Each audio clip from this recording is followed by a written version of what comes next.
अस्सलाम वालेकुम नाज़रीन, उम्मीद है आप लोग खैरियत से होंगे। नाज़रीन, आज मेरे पास 3 ख़बरें हैं। एक ख़बर है इमरान खान साहब की समाअत के हवाले से, और दूसरी ख़बर है जो मरीम नवाज़ साहिबा को पासपोर्ट मिल गया है, और तीसरी ख़बर ये है कि जो केपीके जो हुकूमत है वो दिवालिया हो गई है। और इसके साथ ही एजाज चौधरी जो उनके सेनेटर हैं उनका बयान है। तो चलें चलते हैं इन ख़बरों की तरफ।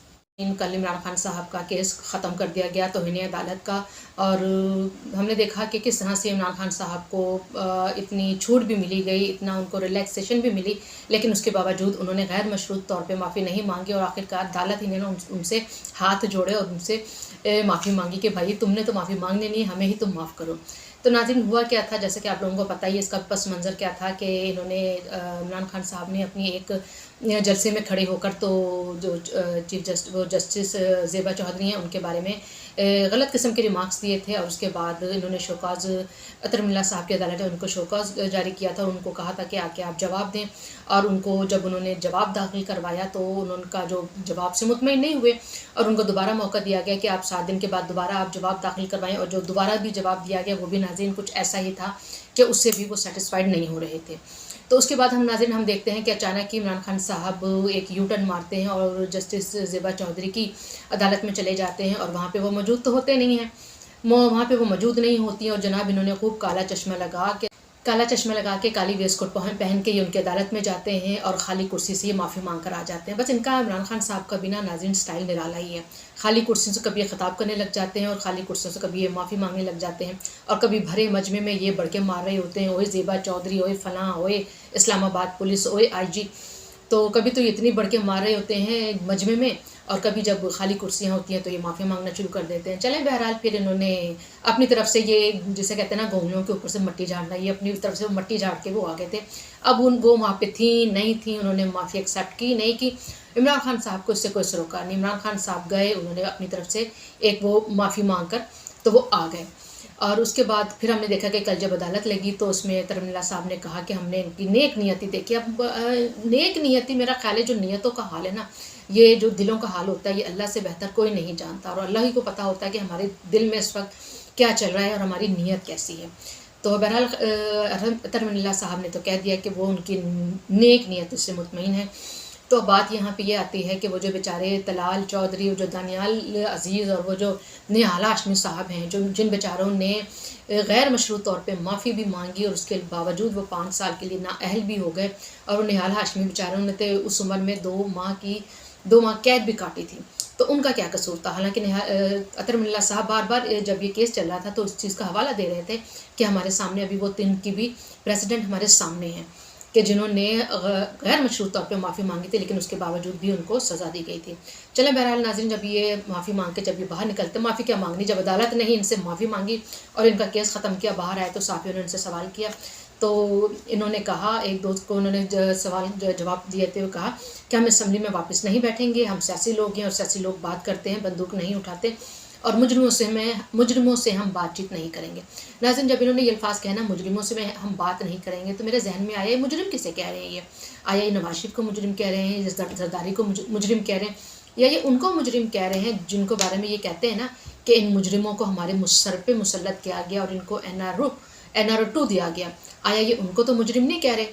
नहीं, मेरा नहीं ख्याल कि ये उनको मुजरिम कह रहे होंगे, क्योंकि उनसे तो अभी ताज़ी मुलाकात हुई है, जिनके बारे में इमरान खान साहब ने कहा कि ना मैं सच बोल सकता हूँ और झूठ मैं बोलना नहीं चाहता। नहीं, मेरा नहीं ख्याल कि ये उनको मुजरिम कह रहे होंगे, क्योंकि नाज़रीन इसकी बात का अंदाज़ा इस बात से भी होता है कि आपको याद है ना कि जब वो बेल्जियम, वो जो आंटी हैं जो इमरान नवाज शरीफ साहब के सामने घर के सामने वो जो उनके बारे में बयान दे रही थी, नारेबाजी लगा रही थी, चोर करप्ट ये वो, और जब वो चली गई थी जहाँ पे पर जलने लगे हैं अब इमरान खान साहब के, जब वो उनके बारे में बात करने लगे थे तो उनको मना कर दिया, तो उनके हाथ से माइक ले लिया था उन आंटियों के हाथ से कि ना ना ना, उनके बारे में बात नहीं करनी। तो मेरा नहीं ख्याल लेकिन कि इमरान खान साहब उनको मुजरिम कह रहे होंगे। चलें, बहरहाल ये इमरान खान साहब पे छोड़ते हैं उनकी नीयत क्या थी, क्योंकि अब तो बात नीयतों पर आ गई है। अच्छा, उसके बाद वो कहते हैं कि उन्होंने साफ़ी ने पूछा कि क्या मरीम नवाज़ को भी पासपोर्ट मिल गया है वापस, इसके बारे में आप क्या कहेंगे जनाब? ये मैं आपको बता दूं, ये सवाल उनसे तब किया जा रहा था इमरान खान साहब से जब वो इस्लामाबाद हाई कोर्ट से अतर मिल्ला साहब की कोर्ट से वापस बाहर निकल रहे थे। तब उनसे ये सवाल किया गया था कि क्या आप मुतमईन हैं जो मरीम नवाज़ साहिबा को पासपोर्ट वापस मिल गया। इस पर उनका जवाब था, ये जवाब था इमरान खान साहब का कि साबित हो गया है कि इस मुल्क में रूल ऑफ लॉ नहीं है। अब आप उनकी बात सुने कि वो बाहर निकल रहे हैं, अभी ताज़ा भी एक तौहीन अदालत की उनके ऊपर कंटेम्प्ट लगी थी, उससे जांच छुड़ी थी, उन्होंने 3 पेशियाँ भुगती थी। 3 पेशियों को नाज़रीन वो बहुत ज़्यादा समझते हैं, क्योंकि जब वो वापस आ रहे थे उन्होंने, चले ये बात कहीं से कहीं निकल गई, तो चले जब वो वापस बाहर निकल रहे थे तो उस पर उन्होंने कहा था कि हुकूमत ने तो मेरे ऊपर सारे किस्म के केसेस लगा दिए हैं, केसेस कर दिए हैं, सिवाय बस ये जो रोटी के अंदर मैं जो चाय में रोटी डुबो के खाता हूँ, बस एक ये केस रह गया। यानी कि वो समझ रहे थे कि जो उन्होंने 3 पेशियाँ भुगताई हैं ना, ये बहुत ज़्यादा भुगताई हैं, ये उन पर बहुत ज़्यादा जबर हो गया। मेरा ख्याल है उनको याद नहीं कि मरीम नवाज़ साहिबा ने अपने वालिद नवाज शरीफ के साथ तकरीबन 200 के करीब पेशियाँ भुगताई थी और उनके मुंह से आह नहीं निकली थी और वो भुगता रही थी। लेकिन ये तो खैर इमरान खान साहब हैं कि जो तो आपको अपनी डिग्निटी, अपनी ऑनर को समझते हैं कि वो तो किसी पेशी में जाने के काबिल वो बने ही नहीं है कि वो किसी की अदालत में जाए। अंदाज़ा करें ना कि वो जब अपनी ज़मानत होती है उनकी, तो वो ज़मानत लेने तक तो हो जाते नहीं हैं, तो उसके लिए भी उनको घर बैठे ही तो बायोमेट्रिक के बगैर ही उनको ज़मानत भी मिल जाती है। चलें, बहरहाल जब उनसे अच्छा तो बात ये हो रही थी, उनसे कहा गया कि क्या आप इस बात पे मुतमईन हैं, तो उस पर उन्होंने कहा कि इस मुल्क में रूल ऑफ लॉ नहीं है। हालांकि अभी भी वो तौहीन अदालत के केस को निपटा के बाहर निकले थे और बाहर आके वो फिर यही बात कर देते हैं कि यहाँ पे तो रूल ऑफ लॉ नहीं है।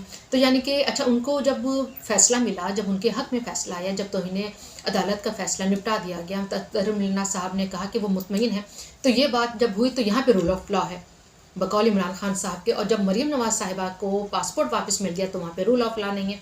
ये है इमरान साहब का दोगला मयार, दोहरा मयार, कि जहाँ पे उनके हक़ में फ़ैसले हों तो वो बात ठीक है, वहाँ पे रूल ऑफ लॉ है, वहाँ पे जज बहुत अच्छी है, वहाँ पे तरमिल्ला साहब जो हैं जो जज बहुत अच्छे हैं और अदालत बहुत अच्छी है। और जहाँ पे मरीम नवाज़ साहिबा को पासपोर्ट वापस मिल जाता है तो वहाँ पे रूल ऑफ लॉ नहीं है।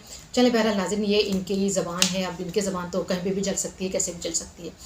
उसके बाद नाज़रीन दूसरा जो ख़बर है वो ये है कि KPK अदालत, KPK जो हुकूमत है वो दिवालिया हो गई है। जनाब वही सूबा जहाँ पे इमरान खान साहब की 10 साल से हुकूमत है और कहा जाता है कि उन्होंने वहाँ पे बकौल उनके वहाँ पे दूध शहद की नहरें बहा दी हैं और वहाँ पे जो पुलिस का निज़ाम बड़ा बेहतरीन कर दिया है, लेकिन वहाँ पे उनको दिवालिया कर दिया। अभी दिवालिया कैसे हुआ है, अब आप अंदाज़ा करें कि शुक्र अल्हम्दुलिल्लाह इनके पास पाकिस्तान की जो हुकूमत थी, जो मुल्क पाकिस्तान की ये जो प्राइम मिनिस्टर थे वो 3.5-4 साल रहे। अगर ज़्यादा अरसा रहते तो वाकई श्रीलंका जैसी हमारी मुल्क की हालत होती।